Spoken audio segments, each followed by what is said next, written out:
السلام عليكم ورحمة الله وبركاته. اللهم صل وسلم وبارك على سيدنا محمد. معانا فيديو جميل جدا النهاردة، بقى فيديو الرواني ما بين البسبوسة وما بين الكيكة، طعمين مختلطين على بعض بيدوا طعم هايل جدا. احلى حاجة تاكليها كيكة الرواني، طعم بيدوب في البق دوب. دي كانت لسه سخنة فانا حبيت برضو اوريها لكم وهي لسه طالعة ومقطعينها. طعم جميل بيدوب في البق دوب، لا انت عارفة ان انت بتاكلي كيكة ولا بسبوسة، طعم مخلوط ما بين الاتنين، طعم جميل جدا.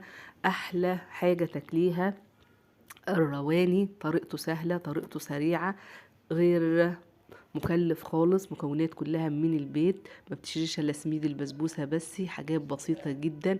لو انت هتشتري الصينيه دي من بره هتشتريها بمبلغ جامد جدا. يلا نسمي ونصلي على النبي عليه الصلاه والسلام. واول حاجه هنعملها السيرب او شربات الرواني. معانا 2 كوب من السكر، الكوبايه التانية بتبقاش مليانه قوي، عليها 2 كوب من الميه، عليها باكو من الفانيليا، معلقة عسل كلوكوز، عصرة من الليمون. هنحط ده كله على النار لما يغلي، طبعا مش هيبقى سميك قوي. هنعمل هنا بقى الرواني بتاعتنا.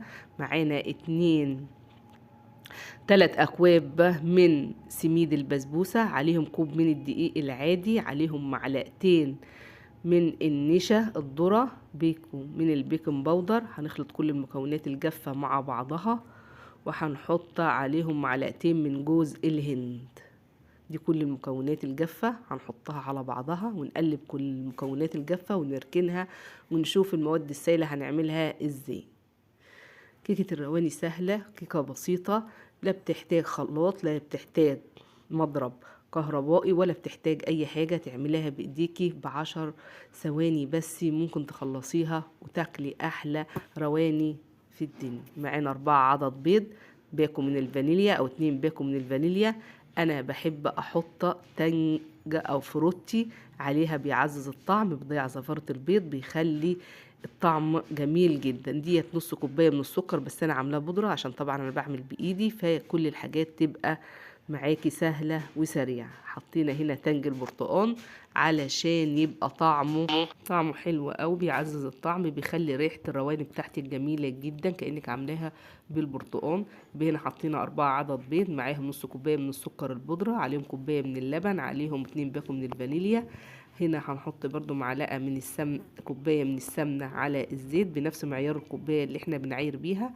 هنقلب كل المكونات السايلة كده مع بعضها، وننزل بالخليط الجاف عليها، وتاكلي احلى رواني.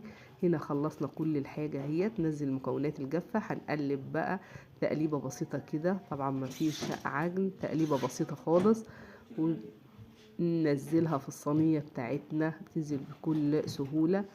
احلى حاجة تاكليها الرواني، طعم جميل جدا، مزيج ما بين الكيكة والبسبوسة، بيخليكي في حتة تانية خالص.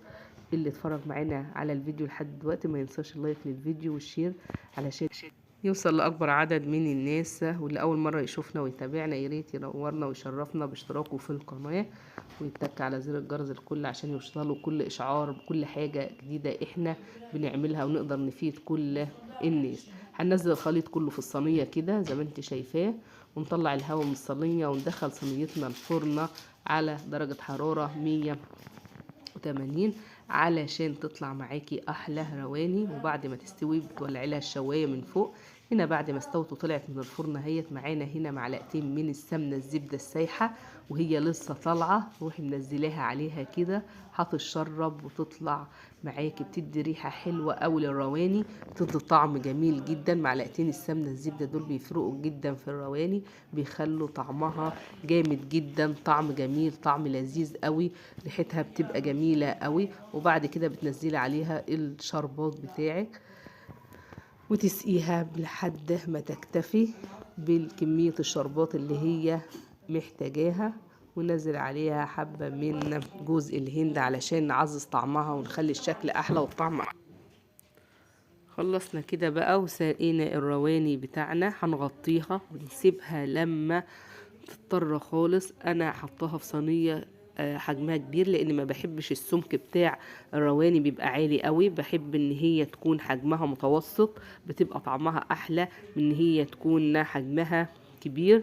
وبتبقى شكلها احلى، وفي التقديم بتبقى احلى بكتير من الحجم الكبير. بعد كده ما تضطر معانا وتبرد خالص هنقطعها القطع بقى اللي انت حباها واللي انت عايزاها علشان تقدميها، وبألف هنا وشفا. واللي اتفرج على الفيديو ما ينساش اللايك للفيديو لان ده اللي بيدعم الفيديو، ويا ريت مشاهدة الفيديو للآخر فضلا وليس أمرا.